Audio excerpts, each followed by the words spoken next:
સોમનાથ અમૃત મહોત્સવ આવતીકાલે prime minister Modi એ સોમનાથની મુલાકાતે આવવાના છે અને આજે પણ મોટી સંખ્યામાં લોકો દર્શનાર્થે ત્યાં પહોંચ્યા છે। મહાદેવના દર્શન કરી ભક્તોએ ધન્યતા અનુભવી છે।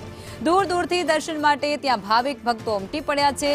સોમનાથ દાદાને ધજા ચડાવવા માટે ભાવિકો એ મોટી સંખ્યામાં હર્ષોલ્લાસ સાથે પહોંચી ગયા છે।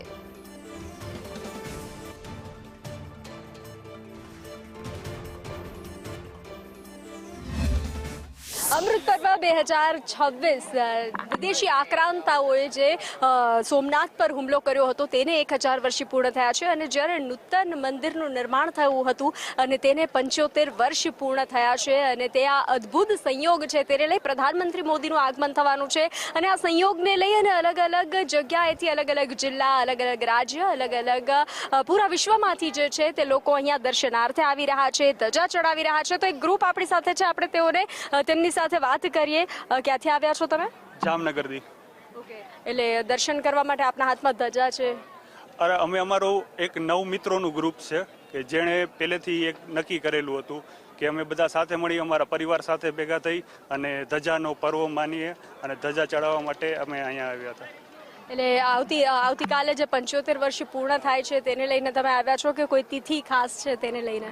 તે એક 75 વર્ષ પૂર્ણ થાય છે એ એક તો માહોલ છે તેમ છતાં પણ અમારા સાથે જે અમારા પરિવાર જેવા મિત્રો છે તેમની સાથે અમારી એક ધ્યેય અમે લીધો હતો કે અમે અહીંયા આવીને ધજા પૂર્ણ થાય તો એ સાથોસાથ 75 વર્ષ પણ પૂર્ણ થયા તે બંનેનો લાભ અમે સાથે મેળવી શક્યા છીએ। જી, કેવું લાગી રહ્યું છે ભગવાન શિવના દર્શન કરીને? ના, સારું લાગ્યું। દર વર્ષે આવો છો? ના, વર્ષમાં બે જ બે। અચ્છા, તમને કેવું લાગ્યું?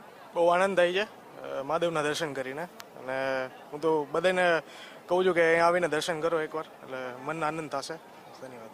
તમે લોકોએ જે ધજા ચડાવી તો આયોજનને લઈને કેવું લાગ્યું? કારણ કે આવતીકાલે જે પ્રધાનમંત્રી મોદી પણ આવવાના છે, ચુસ્ત બંદોબસ્ત છે, ખાસ કરીને અત્યારે મંદિરમાં ભીડ પણ છે જે આ અમૃત પર્વ ચાલી રહ્યું છે તેને લઈને? જોવા જાય તો પોલીસ બંધુઓ જે છે એ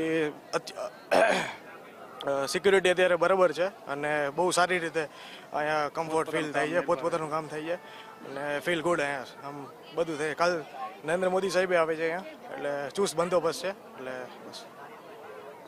તો આપણે મહિલાઓ સાથે પણ વાત કરીએ। કેવું લાગ્યું તમને અહીંયા આવીને? બહુ સરસ। તો જે રીતે અત્યારે હાલ અમૃત પર્વ ચાલી રહ્યો છે, પ્રધાનમંત્રી નરેન્દ્ર મોદી આવી રહ્યા છે અને તેના કરતાં પણ ભગવાન શિવ, ભોળાનાથ, એ ભોળાશંકર, એ મહાદેવ, દેવાધિદેવ મહાદેવ સોમનાથના દર્શન કરવા માટે પણ ભક્તો ઉમટી રહ્યા છે, ધ્વજા ચડાવી રહ્યા છે, આ શિખરના દર્શન કરી અને ધન્યતા અનુભવી રહ્યા છે જેના પર આવતીકાલે સુવર્ણ કળશ પર અલગ અલગ પવિત્ર જળથી તેનો અભિષેક કરવામાં આવશે। કેમેરા પર્સન વિજય